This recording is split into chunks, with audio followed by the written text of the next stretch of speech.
রাজধানীর বারিধারায় বিলাসবহুল ফ্ল্যাট কেনা এনবিআর কর্মকর্তা শাহ মোহাম্মদ মারুফের বরখাস্ত করেছে অর্থ মন্ত্রণালয়ের অভ্যন্তরীণ সম্পদ বিভাগ আইআরডি।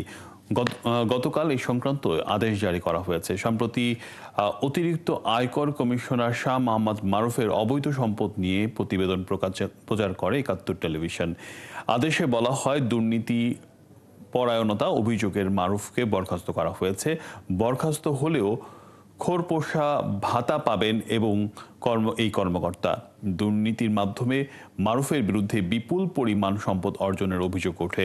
বারিধারার ফ্ল্যাট ছাড়াও ঢাকাসহ দেশের বিভিন্ন স্থানে নামে বেনামে সম্পদ গড়ার তথ্য মিলেছে মারুফের বিরুদ্ধে, যা তদন্ত করছে জাতীয় রাজস্ব বোর্ড এনবিআর।